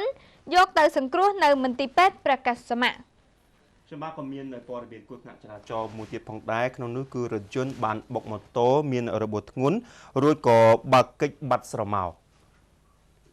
យុវជនម្នាក់បានរងរបួសធ្ងន់ខណៈដែលរថយន្តធុនធំមួយគ្រឿងបើកបុកកាលពីវេលាម៉ោង 11:10 នាទីយប់ថ្ងៃទី13ខែមករាឆ្នាំ2013នៅចំណុចខាងមុខធនាគារស្ថាបនា Limited តាមបណ្ដោយផ្លូវព្រះនិវង្សស្ថិតនៅក្នុងសង្កាត់ផ្សារដើមថ្កូវខណ្ឌចំការមនសាស្ត្រីបាននិយាយថាមុនពេលកើតហេតុគឺឃើញយុវជនម្នាក់ជិះម៉ូតូមួយគ្រឿងម៉ាក Viva ពណ៌ខ្មៅគ្មានស្លាកលេខធ្វើដំណើរតាមបណ្ដោយផ្លូវព្រះនិវង្សក្នុងទិសដៅពីជើងទៅត្បូងក្នុងល្បឿនល្មមលុះមកដល់ចំណុចកាត់ហេតុស្រាប់តែមានរថយន្ត Hyundai មួយគ្រឿងមិនចាំស្លាកលេខធ្វើដំណើរស្របទិសគ្នាបានបុកពីក្រោយពេញទំហឹងបណ្ដាលឲ្យអ្នកបើកម៉ូតូរងរបួសហើយរថយន្តបានបើករត់គេចខ្លួនបាត់ស្រមោលតែម្ដង ក្រោយពេលកាត់ហេតុជនរងគ្រោះត្រូវបានគេបញ្ជូនទៅសង្គ្រោះភ្លាមចំណែកឯម៉ូតូសមត្ថកិច្ចបានយកទៅរក្សាទុកនៅអធិការដ្ឋាននគរបាលខណ្ឌចំការមនដើម្បីរងចាំក្រុមគ្រួសារមកទទួលចំណែកព័ត៌មានជាតិចុងក្រោយស្ថិតនៅក្នុងខេត្តកំពង់ឆ្នាំងដែរនោះគឺក្លិនខ្មោចឆ្កែបង្កមានការភ្ញាក់ផ្អើលដល់ប្រជាពលរដ្ឋនៅកំពង់ឆ្នាំងប្រជាពលរដ្ឋនិងសមត្ថកិច្ចកាលពីថ្ងៃទី13មករាម្សិលមិញបានភ្ញាក់ផ្អើលខណៈដែលធុំក្លិនស្អុយអាសោចជះចេញពីកញ្ចប់កៅស៊ូតង់ដែលនឹកស្មានថាជាសាកសពកូនក្មេងតែដល់ពិនិត្យជាក់ស្ដែងទើបដឹងថាជាខ្មោចឆ្កែសោះហើយការនេះបានកើតឡើងនៅត្រើយម្ខាងនៃទន្លេផ្សារក្រោមស្ថិតក្នុងភូមិផ្សារឆ្នាំងសង្កាត់កំពង់ឆ្នាំងក្រុងកំពង់ឆ្នាំងប្រជាពលរដ្ឋម្នាក់ដែលបានមករាយការណ៍ប្រាប់នគរបាលបាននិយាយថាពេលគាត់ទៅកាប់ចំការនៅជិតនោះស្រាប់តែមានក្លិនយ៉ាងស្អុយអាសោចពេលនោះគាត់ដើររកមើលក៏ប្រទះឃើញកញ្ចប់កៅស៊ូតង់ពណ៌ខៀវនៅជាប់នឹងប្រកៀកឈើមានក្លិនស្អុយនិងមានដង្កូវចោះហើយធ្លាក់ស្តោកមកក្រោមប្រៀបដោយក្បាលសពកូនក្មេងធ្វើឲ្យមានការសង្ស័យក៏ទៅប្តឹងនគរបាលតែម្ដងមន្ត្រីនគរបាលក្រុងកំពង់ឆ្នាំងបាននិយាយថាពេលទៅដល់ក៏សង្ស័យថាជាសពកូនក្មេងមែនព្រោះតែនៅស្រុកទន្លេពេលខ្លះមានមនុស្សស្លាប់ពេលខែទឹកឡើងគ្មានដីកប់គឺគេតែងតែធ្វើមកឈូសដាក់សពហើយយកទៅបន្ទើលើចុងឈើបែបនេះលុះដល់ទឹកស្រកផុតទៅវិញទៅគេមកទម្លាក់សពនោះធ្វើបន់បញ្ចុះឲ្យបានត្រឹមត្រូវប៉ុន្តែពេលទៅដល់នឹងបានទម្លាក់កញ្ចប់នោះមកដីស្រាយពិនិត្យមើលស្រាប់តែហួសចិត្តគឺខ្មោចឆ្កែសោះប្រពន្ធដដែលបានបន្តថាខ្មោចឆ្កែនោះគឺជាឆ្កែបារាំងរោមវែងស្រមៅពណ៌សដែលម្ចាស់វាស្រឡាញ់ណាស់ទៅពេលវាងាប់គេបានយកកៅស៊ូតង់វិចខ្ចប់យ៉ាងត្រឹមត្រូវហើយយកមកបន្ទើលើចុងឈើបែបនេះចាអរគុណទស្សនិកជនជាទីគោរពនិងជាទីរាប់អានព័ត៌មានជាតិដែលយើងខ្ញុំទាំងពីរនាក់បានជម្រាបជូននៅពេលនេះឈានចូលម្ដងទីបញ្ចប់បន្តិចទៀតយើងនឹងជួបគ្នាជាម្ដងទៀតនៅវគ្គព័ត៌មានអន្តរជាតិវិញម្ដងសម្រាប់ពេលនេះសូមសម្រាប់មួយព្រឹកសិន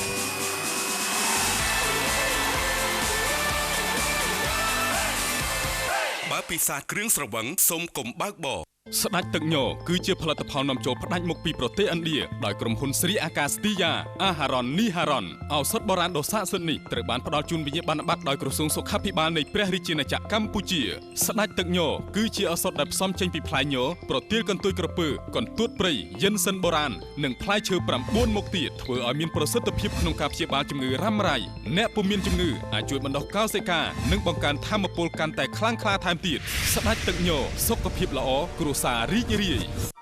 លោកអ្នកដឹងទេថាបរិមាណអាស៊ីតច្រើននៅក្នុងខ្លួនបណ្ដាលឲ្យប៉ះពាល់ដល់សុខភាពអ្វីខ្លះគឺឆាប់ចាស់មុនអាយុរៀងរាល់ថ្ងៃរាងកាយរបស់មនុស្សយើងគឺប្រយុទ្ធប្រឆាំងនឹងជាតិអាស៊ីតដើម្បីកាត់បន្ថយជាតិអាស៊ីតនិងធ្វើឲ្យមានតុល្យភាពជាមួយបាសដូច្នេះអ្នកត្រូវជ្រើសរើសទឹកដែលមានគុណភាពល្អទឹកបរិសុទ្ធ 7.1 ត្រូវបានពិសោធន៍ថាមានសារធាតុ pH ត្រឹមត្រូវគឺ pH 7.8 ចាប់ផ្ដើមជីវិតថ្មីជាមួយទឹកបរិសុទ្ធ 7.1មជ្ឈមណ្ឌលកូរ៉េ Software HRD នឹងផ្ដល់អាហារូបករណ៍បំពន់ថ្នាក់ IT ចំនួន90កន្លែងលក្ខខណ្ឌនៃការជ្រើសរើសជានិស្សិតឆ្នាំទី4បរិញ្ញាបត្រអនុបណ្ឌិតឬអ្នកដែលមានសញ្ញាបត្រជាន់ខ្ពស់ផ្នែក IT អាចស្ដាប់និងសរសេរភាសាអង់គ្លេសបានល្អជាពលរដ្ឋខ្មែរទាំងពីរភេទសារៈប្រយោជន៍ដែលទទួលបានជំនាញអភិវឌ្ឍផ្នែក IT យ៉ាងពិតប្រាកដមានឱកាសទៅសិក្សានៅប្រទេសកូរ៉េរយៈពេល2ឆ្នាំជួយស្វែងរកការងារធ្វើក្រោយពេលបញ្ចប់វគ្គទទួលបានប្រាក់ឧបត្ថម្ភបន្ថែមប្រចាំខែទៅតាមបន្ទុកដែលខ្លួនទទួលបាននៅពេលសិក្សានៅ HRD ចាប់ពី$50ដល់$120ទំនាក់ទំនងអាស័យដ្ឋានផ្ទះលេខ12ផ្លូវ323សង្កាត់បឹងកក់2ខណ្ឌទួលគោកទូរស័ព្ទលេខ023 99 13 14 077 77 12 36 015 45 55 52 097 97 81 555បញ្ជាក់រាល់ការដាក់ពាក្យថ្លៃសិក្សានិងឯកសារផ្សេងៗត្រូវបានធ្វើឡើងដោយឥតគិតថ្លៃទទួលចុះឈ្មោះចាប់ពីថ្ងៃផ្សាយដំណឹងនេះតទៅសូមអរគុណ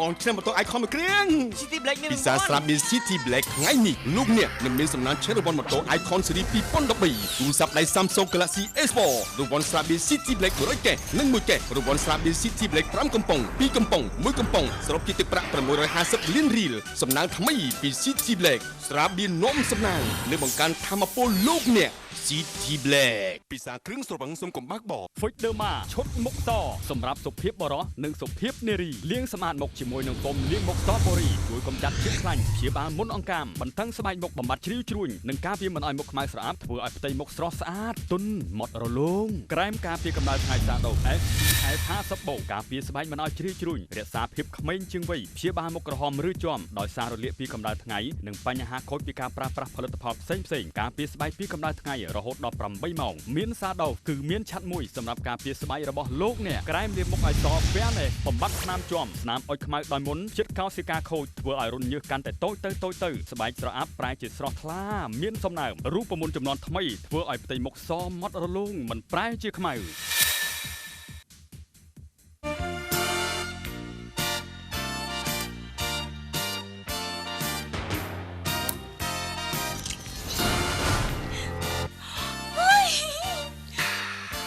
បងឯងមានសំណាងឯងតែភ្នែកចោលលុយហ្មង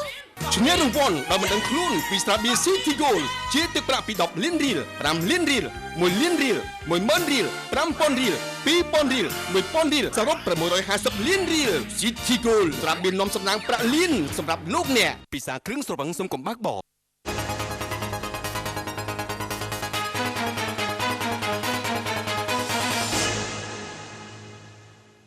ឧបត្ថម្ភកម្មវិធីធំដោយ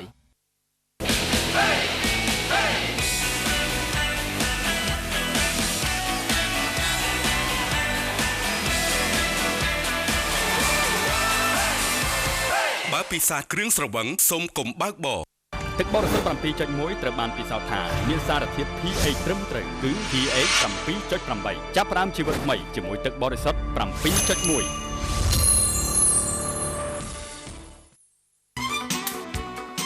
បងឆ្នាំបន្ទោ Icon មួយគ្រឿង City Black មាន ពិសាស្រាប់មាន City សំណាងថ្មីពី City Black ស្រាប់មាននាំសំណាងលើបង្កើនធម៌ពលលោកអ្នក City Black ពិសាគ្រឿងស្រវឹងសុំកំបាក់បោ សហការឧបត្ថម្ភដោយ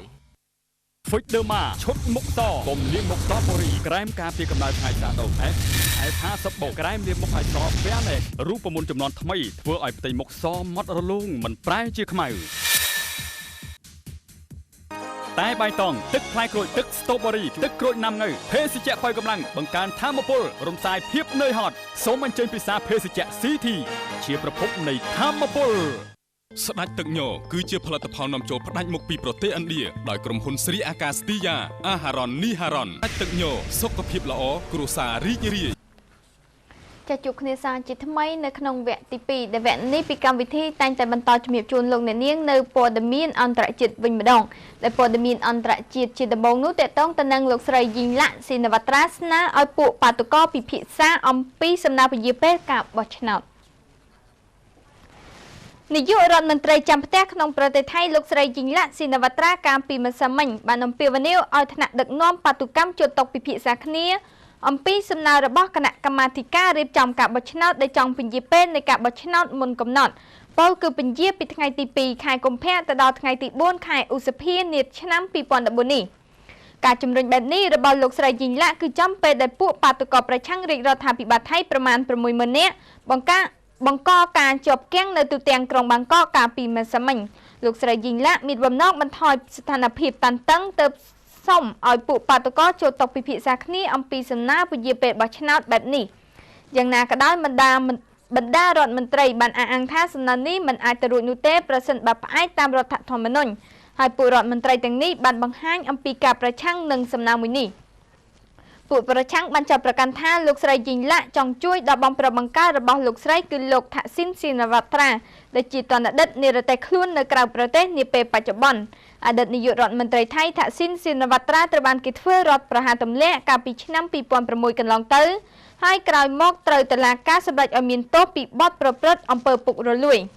ពួកបាតុករចង់ឲ្យមានក្រុមប្រឹក្សាប្រជាជនដឹកនាំប្រទេសថៃរហូតដល់មានការផ្លាស់ប្ដូររដ្ឋធម្មនុញ្ញគ គូបញ្ជាក់ថាពួកបាតុករប្រឆាំងរាជរដ្ឋាភិបាលថៃបានចាប់ផ្ដើមសកម្មភាពតវ៉ាតាំងពីខែវិច្ឆិកាឆ្នាំ2013មកម្ល៉េះហើយមកទល់ពេលនេះមានមនុស្សប្រមាណ8នាក់បានស្លាប់និងច្រើនជាង480នាក់ផ្សេងទៀតរងរបួសក្នុងហេតុការណ៍ប៉ះទង្គិចគ្នាអំឡុងពេលបាតុកម្មកាលពីម្សិលមិញមានកម្លាំងនគរបាលប្រមាណ 20,000 នាក់ត្រូវបានដាក់ពង្រាយក្នុងក្រុងបាងកកប៉ុន្តែมันមានសេចក្តីរាយការណ៍ណាមួយបញ្ជាក់អំពីការប៉ះទង្គិចគ្នាត្រង់ទ្រាយធំនោះទេយ៉ាងណាក៏ដោយមានសាលារៀនច្រើនជាង400កន្លែងនៅក្នុងក្រុងបាងកកបានបិទទ្វារពាក់ព័ន្ធទៅនឹងវិបត្តិនយោបាយនៅក្នុងប្រទេសថៃនេះផងដែរខណៈដែលមានការធ្វើបាតុកម្មបិទក្រុងបាងកករបស់ពួកសកម្មជនប្រឆាំងនឹងរដ្ឋាភិបាលថៃនោះពួកសកម្មជនអាយក្រហមនៅក្នុងប្រទេសថៃក៏បានជួបជុំគ្នាដើម្បីបង្ហាញអំពីការគាំទ្រដល់ការបោះឆ្នោតនាថ្ងៃទី2ខែកុម្ភៈឆ្នាំ2014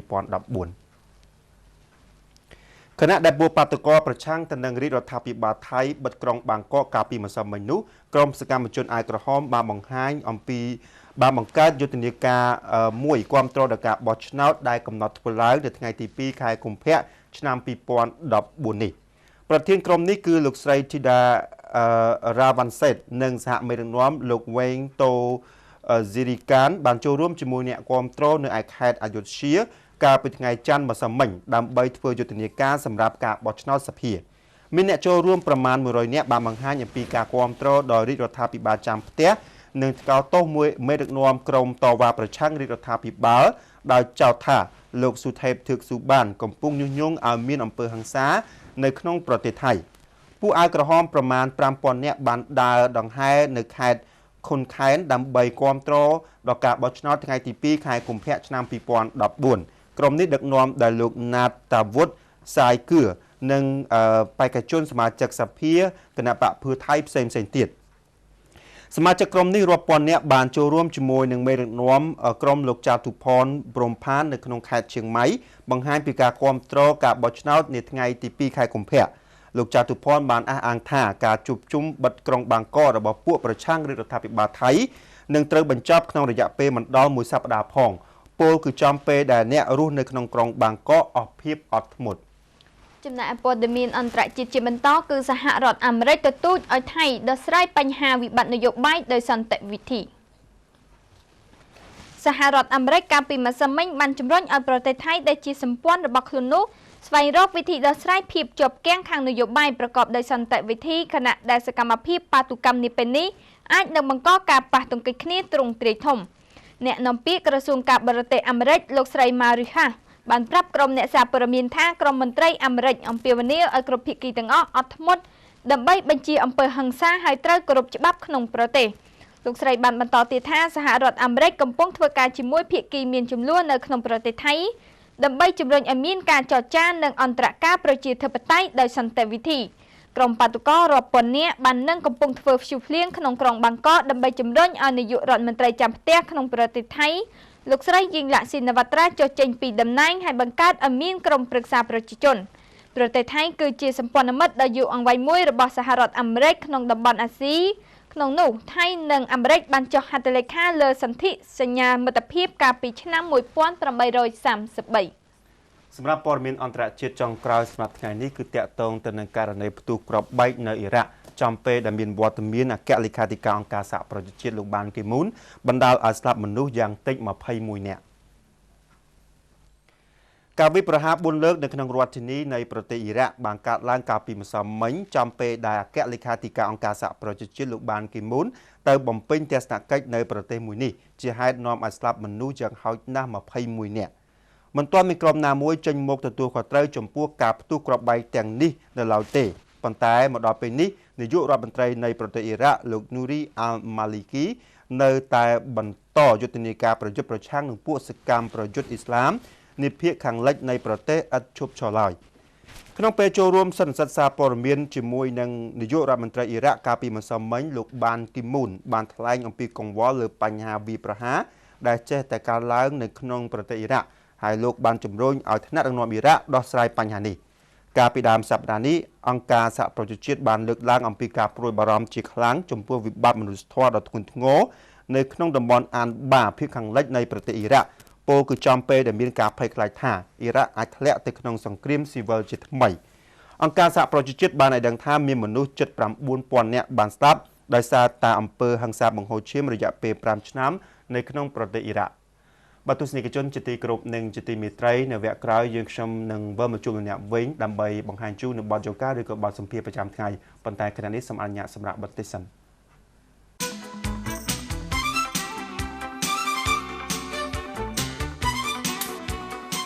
បងឆ្នាំបន្ទោអាយខំមួយគ្រឿង City Black មាន ពិសាស្រាប់មាន City Black ថ្ងៃនេះលោកអ្នកនឹងមានសំណាងឈ្នះរង្វាន់ម៉ូតូ Icon Series 2013ទូរស័ព្ទដៃ Samsung Galaxy S4 រង្វាន់ស្រាបៀរ City Black 100កេសនិង1កេសរង្វាន់ស្រាបៀរ City Black 5កំប៉ុង2កំប៉ុង1កំប៉ុងសរុបជាទឹកប្រាក់650លានរៀលសំណាងថ្មីពី City Black ស្រាបៀរនាំសំណាងនៅបង្កើនធម៌ពលលោកអ្នក City Black ពិសាគ្រឿងស្រវឹងសុំកំបាក់បោ លោកអ្នកដឹងទេថាបរិមាណអាស៊ីតច្រើននៅក្នុងខ្លួនបណ្ដាលឲ្យប៉ះពាល់ដល់សុខភាពអ្វីខ្លះគឺឆាប់ចាស់មុនអាយុរៀងរាល់ថ្ងៃរាងកាយរបស់មនុស្សយើងគឺប្រយុទ្ធប្រឆាំងនឹងជាតិអាស៊ីតដើម្បីកាត់បន្ថយជាតិអាស៊ីតនិងធ្វើឲ្យមានតុល្យភាពជាមួយបាតដូច្នេះអ្នកត្រូវជ្រើសរើសទឹកដែលមានគុណភាពល្អទឹកបរិសុទ្ធ 7.1 ត្រូវបានពិសោធន៍ថាមានសារធាតុ pH ត្រឹមត្រូវគឺ pH 7.8 ចាប់ផ្ដើមជីវិតថ្មីជាមួយទឹកបរិសុទ្ធ 7.1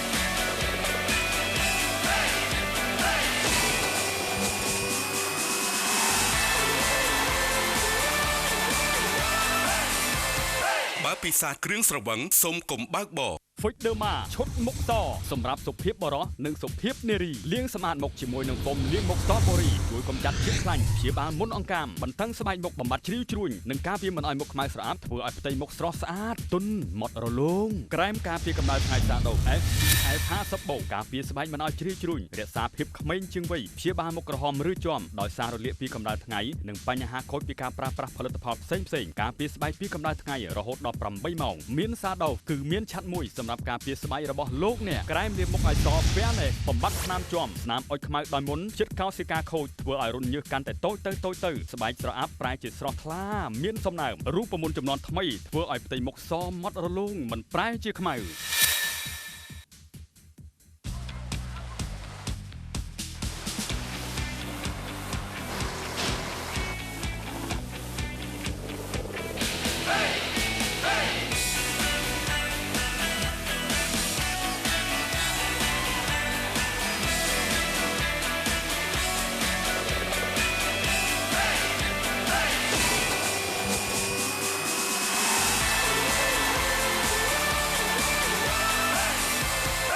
ពិសាគ្រឿងស្រវឹងសូមកុំបើកបោស្ដេចទឹកញគឺជាផលិតផលនាំចូលផ្ដាច់មុខពីប្រទេសឥណ្ឌាដោយក្រុមហ៊ុនស្រីអាកាសទីយ៉ាអាហារ៉ុននីហារ៉ុនឱសថបុរាណដ៏ស័ក្តិសិទ្ធិនេះត្រូវបានផ្ដល់ជូនវិញ្ញាបនបត្រដោយក្រសួងសុខាភិបាលនៃព្រះរាជាណាចក្រកម្ពុជាស្ដេចទឹកញគឺជាឱសថដែលផ្សំចេញពីផ្លែញប្រទាលកន្ទុយក្រពើកន្ទួតព្រៃយិនសិនបុរាណនិងផ្លែឈើ9មុខទៀតធ្វើឲ្យមានប្រសិទ្ធភាពក្នុងការព្យាបាលជំងឺរ៉ាំរ៉ៃអ្នកពុំមានជំងឺអាចជួយបណ្ដុះកោសិកានិងបង្កើនធម៌ពលកាន់តែខ្លាំងក្លាថែមទៀតស្ដេចទឹកញសុខភាពល្អគ្រួសាររីករាយ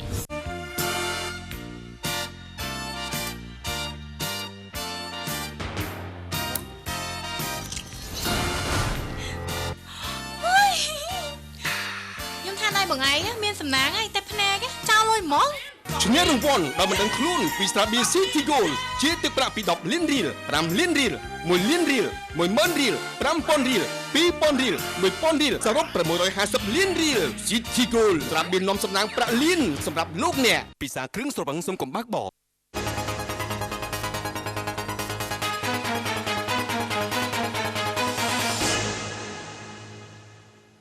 ឧបត្ថម្ភកម្មវិធីធំដោយ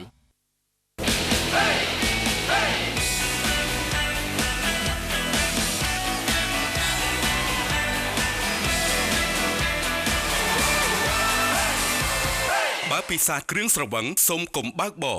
ទឹកបរិសុទ្ធ 7.1 ត្រូវបានពិសោធន៍ថាមានសារធាតុ pH ត្រឹមត្រូវគឺ pH 7.8 ចាប់ផ្ដើមជីវិតថ្មីជាមួយទឹកបរិសុទ្ធ 7.1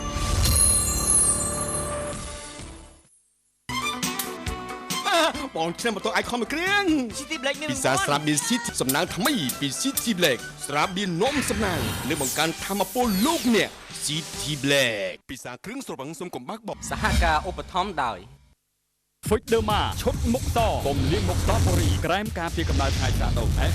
F50 បូក្រែមលាងមុខឲ្យស Fairness រូបមន្តចំនួនថ្មីធ្វើឲ្យផ្ទៃមុខសម៉ត់រលោងមិនប្រែជាខ្មៅតែបៃតងទឹកផ្លែក្រូចទឹកស្ទូប៊ឺរីទឹកក្រូចណាំងើភេសជ្ជៈប៉ៅកម្លាំងបង្កើនធម៌ពលរំសាយភាពនឿយហត់សូមអញ្ជើញពិសាភេសជ្ជៈ CT ជាប្រភពនៃធម៌ពលស្ដេចទឹកញ័រគឺជាផលិតផលនាំចូលផ្ដាច់មុខពីប្រទេសឥណ្ឌាដោយក្រុមហ៊ុនស្រីអាកាស្ទីយ៉ាអាហារ៉ុននីហារ៉ុនស្ដេចទឹកញ័រសុខភាពល្អគ្រួសាររីករាយចាស់ជួបគ្នាសាជាថ្មីនៅក្នុងវគ្គបទយូហ្គាវិញម្ដងសម្រាប់ថ្ងៃនេះយើងមានប្រធានបទមួយទាក់ទងទៅនឹងសាលាមត្តេយ្យសហគមន៍ចង់ដឹងថាបទយូហ្គានេះមានអត្ថន័យនិងខ្លឹមសារយ៉ាងណានោះក្រុមអញ្ជើញលោកអ្នកនាងទៅទស្សនាបទយូហ្គាពីកម្មវិធីយើងដូចតទៅ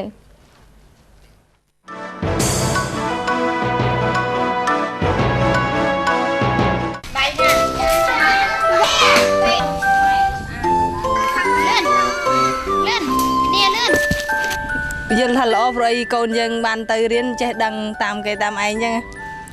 បើនៅផ្ទះវាមិនសូវដឹងអីដល់ទៅរៀនទៅយើងចេះសួរវាទៅវាស្គាល់សัตว์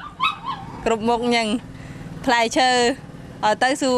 ហើយគេចេះច្រៀងបាត់អីសាឡាមតៃផោផង់អីគេចេះច្រៀងគេមកដល់ច្រៀងប្រាប់បង្ហាញគេរាំចេះមកដល់ធ្វើដៃធ្វើជើងពង្រឹងអាដែលចំណេះដឹងវាបន្តិចហើយណាមួយឲ្យចេះគោរពចាស់ទុំអីស្គាល់ចាស់ស្គាល់ទុំទៅរៀនសូត្រឲ្យដឹងឆ្វេងដឹងស្ដាំអញ្ចឹងទៅចេះគោរពពុកម្ដាយអញ្ចឹងទៅណាខ្ញុំចង់ឲ្យទៅរៀនហ្មងអ្នកគ្រូគឺថាមកតៃវាអាចកូនខ្ញុំរៀនចេះពីនឹងទៅដល់ពេលកូនខ្ញុំរៀនធំទៅវាចូលសាលានេះក៏វាកាន់តែឆ្លាតជាងមុននេះថាគុនធីមានអាយុ5ឆ្នាំជាកូនទី2របស់សរមដែលបានចូលរៀននៅមត្តេយ្យសហគមន៍ព្រះអណ្ដូងស្ថិតនៅក្នុងឃុំព្រែកទុនសោងស្រុកពញាក្រែកខេត្តកំពង់ចាមមត្តេយ្យសហគមន៍ត្រូវបានបង្កើតឡើងដោយប្រជាជនក្នុងសហគមន៍ព្រមទាំងមានជំនួយផ្នែកបច្ចេកទេសនិងសម្ភារៈខ្លះពីអង្គការ Plan អន្តរជាតិនៅក្នុងឆ្នាំ2011លោកហមស៊ឺជាជនបង្គោលនៅក្នុងភូមិបានឲ្យដឹងថាប្រជាជនត្រូវបានសំណូមពរឲ្យបង់ប្រាក់វិភាគទានចំនួន 20,000 រៀលហើយសម្រាប់អ្នកដែលមិនមានថវិកាអាចជួយជាកម្លាំងឬក៏សម្ភារៈមួយចំនួនដូចជាដើមដូងឬដើមរស្មីជាដើមដើម្បីសាងសង់សាលានេះដោយភូមិនេះជាជនបទឆ្ងាយពីប្រជាជនដែរម្ល៉េះហើយបើកាលណាបង្កើតនៅមន្ត្រីសហគមន៍នេះគឺនាំឲ្យកុមារតូចៗមានអាយុពី5ឆ្នាំចុះនឹងបានមកសិក្សាបាទដោយចិត្តនៅ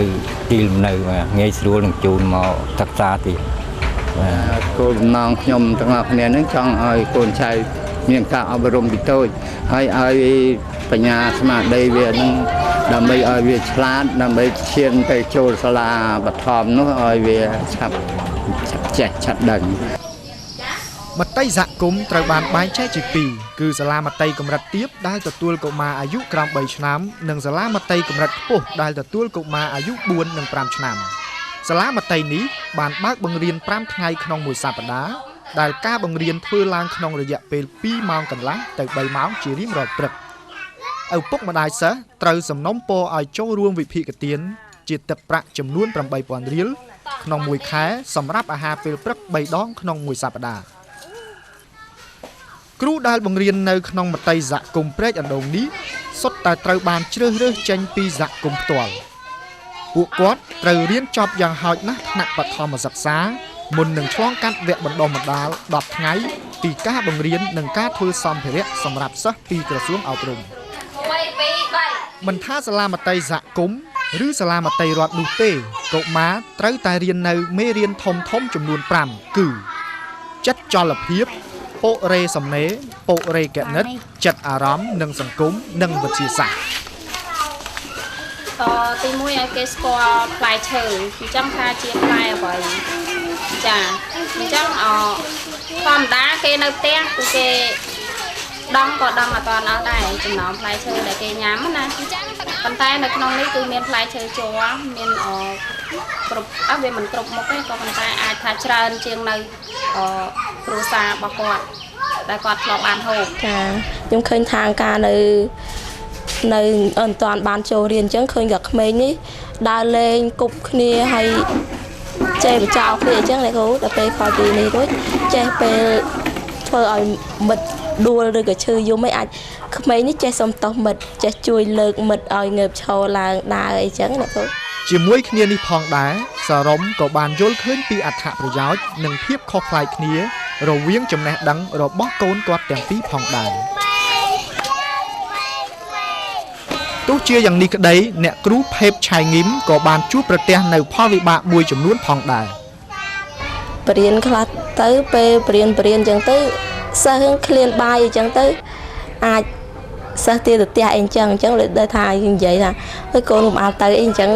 នៅពេលចេញលេងមិនបបរអីញ៉ាំអញ្ចឹងកូនញ៉ាំបបរសម្រាប់អីសិនទៅ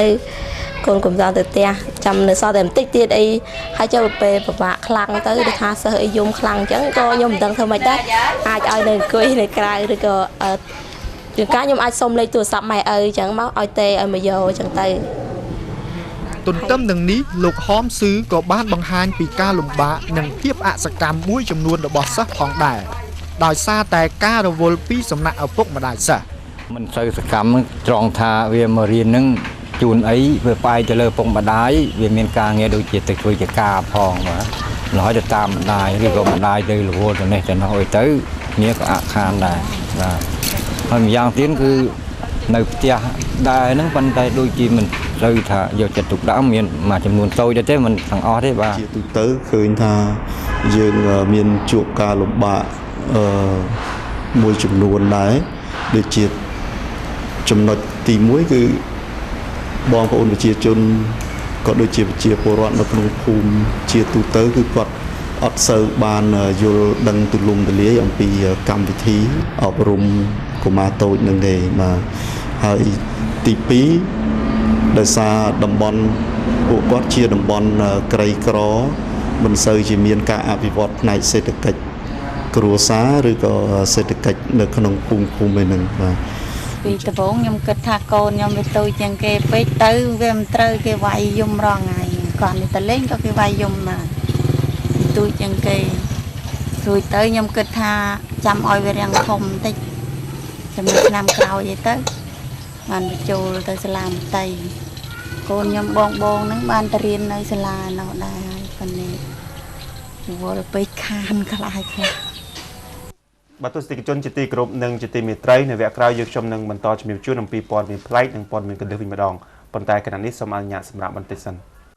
លោកអ្នកដឹងទេថាបរិមាណអាស៊ីតច្រើននៅក្នុងខ្លួនបណ្ដាលឲ្យប៉ះពាល់ដល់សុខភាពអ្វីខ្លះគឺឆាប់ចាស់មុនអាយុរៀងរាល់ថ្ងៃរាងកាយរបស់មនុស្សយើងគឺប្រយុទ្ធប្រឆាំងនឹងជាតិអាស៊ីតដើម្បីកាត់បន្ថយជាតិអាស៊ីតនិងធ្វើឲ្យមានតុល្យភាពជាមួយបាសដូច្នេះអ្នកត្រូវជ្រើសរើសទឹកដែលមានគុណភាពល្អទឹកបរិសុទ្ធ 7.1 ត្រូវបានពិសោធន៍ថាមានសារធាតុ pH ត្រឹមត្រូវគឺ pH 7.8 ចាប់ផ្ដើមជីវិតថ្មីជាមួយទឹកបរិសុទ្ធ 7.1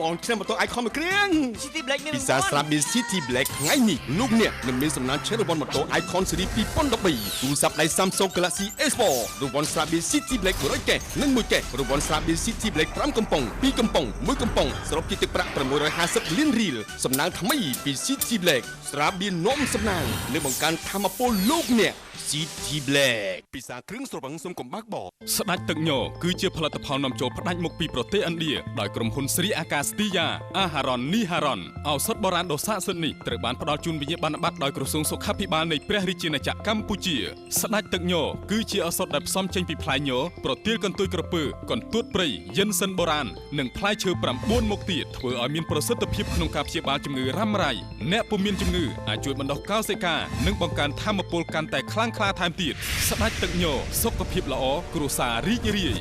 មជ្ឈមណ្ឌលកូរ៉េ Software HRD នឹងផ្ដល់អាហារូបករណ៍បំពន់ថ្នាក់ IT ចំនួន90កន្លែងលក្ខខណ្ឌនៃការជ្រើសរើសជានិស្សិតឆ្នាំទី4បរិញ្ញាបត្រអនុបណ្ឌិតឬអ្នកដែលមានសញ្ញាបត្រជាន់ខ្ពស់ផ្នែក IT អាចស្ដាប់និងសរសេរភាសាអង់គ្លេសបានល្អជាពលរដ្ឋខ្មែរទាំងពីរភេទសារៈប្រយោជន៍ដែលទទួលបានជំនាញអភិវឌ្ឍផ្នែក IT យ៉ាងពិតប្រាកដមានឱកាសទៅសិក្សានៅប្រទេសកូរ៉េរយៈពេល2ឆ្នាំជួយស្វែងរកការងារធ្វើក្រោយពេលបញ្ចប់វគ្គទទួលបានប្រាក់ឧបត្ថម្ភបន្ថែមប្រចាំខែ ទៅតាមបន្ទុកដែលខ្លួនទទួលបាននៅពេលសិក្សានៅ HRD ចាប់ពី$50ដល់$120ទំនាក់ទំនងអាស័យដ្ឋានផ្ទះលេខ12ផ្លូវ323សង្កាត់បឹងកក់2ខណ្ឌទួលគោកទូរស័ព្ទលេខ023 99 13 14 077 77 1236 015 45 55 52 097 97 81 555បញ្ជាក់រាល់ការដាក់ពាក្យថ្លៃសិក្សានិងឯកសារផ្សេងៗត្រូវបានធ្វើឡើងដោយឥតគិតថ្លៃទទួលចុះឈ្មោះចាប់ពីថ្ងៃផ្សាយដំណឹងនេះតទៅសូមអរគុណ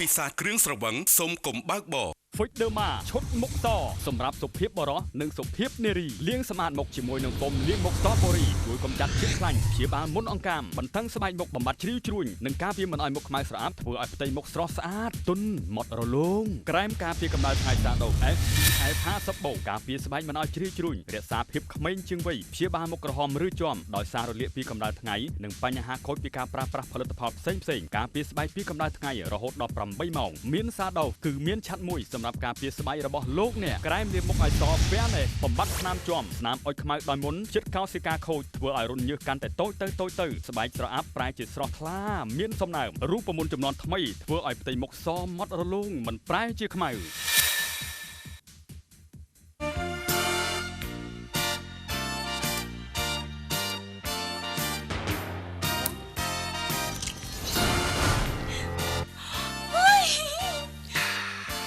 បងឯងមានសំណាងឯងតែភ្នែកចោលលុយហ្មងឈ្នះរង្វាន់ដោយមិនដឹងខ្លួនពីស្រាបៀរ City Gold ជាទឹកប្រាក់ពី10លានរៀល5លានរៀល1លានរៀល10000រៀល5000រៀល2000រៀល1000រៀលសរុប650លានរៀល City Gold ស្រាបៀរនាំសំណាងប្រាក់លានសម្រាប់លោកអ្នកពិសាគ្រឿងស្រវឹងសុំកំបាក់បោ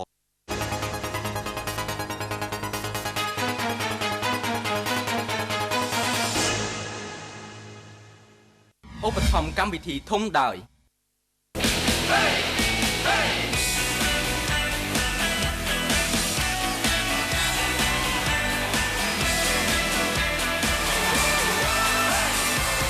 បើពិសាគ្រឿងស្រវឹងសូមកុំបើកបរទឹកបរិសុទ្ធ 7.1 ត្រូវបានពិសោធន៍ថាមានសារធាតុ pH ត្រឹមត្រូវគឺ pH 7.8 ចាប់ផ្ដើមជីវិតថ្មីជាមួយទឹកបរិសុទ្ធ 7.1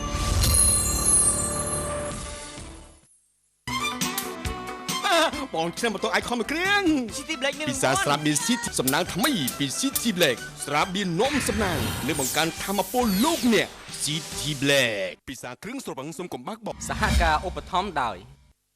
Fujderma ឈុតមុខតកុំលាងមុខតបូរីក្រែមការពារកម្ដៅថ្ងៃសាដូ F50 បូក្រែមលាងមុខឲ្យសហ្វែនរូបមន្តចំនួនថ្មីធ្វើឲ្យផ្ទៃមុខសម៉ត់រលោងមិនប្រែជាខ្មៅតែបៃតងទឹកផ្លែក្រូចទឹកស្ទ្រូប៊េរីទឹកក្រូចណាំងៅភេសជ្ជៈបើកម្លាំងបង្កើនធម៌ពលរំសាយភាពនឿយហត់សូមអញ្ជើញពិសាភេសជ្ជៈ CT ជាប្រភពនៃធម៌ពលស្ដេចទឹកញគឺជាផលិតផលនាំចូលផ្ដាច់មុខពីប្រទេសឥណ្ឌាដោយក្រុមហ៊ុនស្រីអាកាស្ទីយ៉ាអាហារ៉ុននីហារ៉ុនស្ដេចទឹកញសុខភាពល្អគ្រួសាររីករាយចាសស្វាគមន៍ជាថ្មីនៅវគ្គចុងក្រោយដែលវគ្គនេះពីកម្មវិធីក៏ដូចជាយើងខ្ញុំទាំងពីរនាក់នៅបន្តជំរាបជូនលោកអ្នកនាងនៅព័ត៌មានផ្លាយនិងកលឹះប្រចាំថ្ងៃវិញម្ដងដែលព័ត៌មានផ្លាយសម្រាប់ថ្ងៃនេះតកតងទៅនឹងដាក់ម៉ាស៊ីនត្រជាក់ឲ្យគោដេកព្រោះតែចង់បង្កើនទឹកដោះកសិដ្ឋានសត្វគោមួយដែលចង់បង្កើនការផលិតទឹកដោះគោបានសម្រេចចិត្តដំឡើងម៉ាស៊ីនត្រជាក់ឲ្យសត្វគោដេកអ្នកនាំពាក្យរបស់កសិដ្ឋានទឹកដោះគោដាល់ដែលបាននិយាយថាធម្មតាសត្វគោនៅប្រទេសស៊ូដង់មានរាងស្គមស្គាំងឆ្អឹងចំណីរបស់ពួកគេចេញតាមស្បែកកសិដ្ឋានដាល់ទិញគោពីប្រទេសអូស្ត្រាលីហូឡង់និងកន្លែងផ្សេងៗទៀតពីព្រោះពួកគេត្រូវការផលិតទឹកដោះឲ្យគោចាប់ផលិតដោះគោឲ្យបានច្រើនទោះជាយ៉ាងណាសត្វគោនៅប្រទេសស៊ូដង់នេះបានជួបការលំបាកក្នុងកម្ដៅព្រះអាទិត្យក្តៅខ្លាំងដូច្នេះកសិដ្ឋានបានសម្រេចចិត្តរៀបចំក្រោលគោដាក់ម៉ាស៊ីនត្រជាក់ដែលជាកន្លែងសត្វគោអាចទទួលភាពត្រជាក់បាន គោទាំងអស់បានពាក់ក្រឡាកអេឡិចត្រូនិកដើម្បីបញ្ជូនទិន្នន័យសុខភាពរបស់ពួកវានិងការបង្កាត់ពូជដែលបានផ្ទេរចូលក្នុងប្រព័ន្ធកុំព្យូទ័រវិជ្ជបណ្ឌិតលោកមូហាម៉េតនិងជាអ្នកគ្រប់គ្រងកសិដ្ឋានសត្វគោបាននិយាយថាកសិដ្ឋានភាគច្រើននៅប្រទេសស៊ូដង់មានសភាពដូចជាចាស់កម្រិលគឺសត្វគោត្រូវបានច្របាច់ទឹកដោះដោយដៃផ្ទាល់ប៉ុន្តែរូបគាត់ប្រើដោយម៉ាស៊ីនដោយក្នុងនោះគោចំនួនគោ56ក្បាលអាចទទួលទឹកដោះក្នុងរយៈពេល10នាទីការប្រើប្រាស់ម៉ាស៊ីនយើងយកទឹកដោះបានលើស5ដងបើប្រៀបធៀបទៅនឹងវិធីសាស្ត្រតាមបែបធម្មតាលោកបានបង្ហាញថាផែនការរបស់យើងគឺត្រូវតែចិញ្ចឹមសត្វគោស៊ូដង់ខ្លាំងៗឲ្យបានរាប់រយដែលអាចផលិតទឹកដោះគោច្រើនជាងពូជក្នុងស្រុកដទៃទៀតបាទហើយពាក់ព័ន្ធទៅនឹងព័ត៌មានកន្លឹះវិញម្ដងគឺតាក់ទងទៅនឹងផលប៉ះពាល់នៅពេលដែលអ្នកពិសាទឹកត្រជាក់ពេកក្រោយពីបរិភោគអាហារបន្ទាប់ពីបរិភោគអាហាររួចមនុស្សមួយចំនួនតែងតែត្រូវការទឹកត្រជាក់តើត្រឹមត្រូវដែរឬទេតើដឹងទេថាវាគឺជាគ្រោះថ្នាក់មួយដែលអ្នកមិនដឹងអំពីផលវិបាកចំពោះការពិសាទឹកត្រជាក់ពេកបន្ទាប់ពីបរិភោគអាហាររួចវាជាបញ្ហាចម្បងមួយគឺទឹកត្រជាក់អាចផ្លាស់ប្ដូរស្ថានភាពប្រតិកម្មធ្វើឲ្យពិបាកនៅក្នុងការរំលាយអាហារពេលដែលយើងបរិភោគអ្វីដែលមានភាពរាវនិងក្តៅពេកហើយផឹកទឹកត្រជាក់ធ្វើឲ្យក្រពះคล้ายជាការពិបាកនៅក្នុងការរំលាយការពិសាទឹកត្រជាក់ខ្លាំងក៏អាចបណ្ដាលឲ្យធ្មេញមានសភាពស្រាវនិងនាំឲ្យឆាប់ឈឺក្បាលមួយចំហៀងផងដែរបន្ថែមពីនេះទៅទៀតដោយសារតែម្ហូបអាហារមួយចំនួនបានពង្រីកក្រពះបន្ទាប់មកអ្នកពិសាទឹកកកទៀតគឺរួមផ្សំផងធ្វើឲ្យក្រពះបានលាតបណ្ដាលឲ្យអ្នកឈឺចាប់កាន់តែខ្លាំងការវិវត្តក្រពះមនុស្សបានធ្វើការជាមួយនឹងអាហារនិងសីតុណ្ហភាពស្រដៀងគ្នាទៅនឹងសីតុណ្ហភាពនៃរាងកាយរបស់យើងដែរនេះគឺមានន័យថាអ្វីដែលក្តៅខ្លាំងឬក៏ត្រជាក់ខ្លាំងវាត្រូវតែរំលាយទាំងអស់ទោះជាពិបាកក៏ដោយដូចគ្នាដែរនៅពេលដែលអ្នកបរិភោគអាហារដែលហឹរខ្លាំងវាពិបាកនៅក្នុងការបំបែកឲ្យបានត្រឹមត្រូវអាចបណ្ដាលឲ្យរាគបានជាការពិតណាស់ការពិសាទឹកត្រជាក់ខ្លាំងក្រោយពេលបរិភោគអាហារវាគឺជាផលអាក្រក់ដល់សុខភាពរបស់អ្នកប្រសិនបើអ្នកមានទម្លាប់នេះគួរតែផ្លាស់ប្ដូរវាចេញទៅដើម្បីទទួលបានសុខភាពក្រពះបានល្អជារៀងរហូតបាទទស្សនិកជនជាទីគោរពនិងជាទីមេត្រីកម្មវិធីបណ្ដាញព័ត៌មានអប្សរា ANN សម្រាប់ថ្ងៃនេះក៏បានឈានមកដល់ទីបញ្ចប់យើងខ្ញុំក៏សូមអរគុណសម្រាប់ការតាមដានទស្សនារបស់លោកអ្នកគណៈនេះយើងខ្ញុំទាំងអស់គ្នានិងក្រុមការងារសូមអរគុណនិងសូមគោរពលា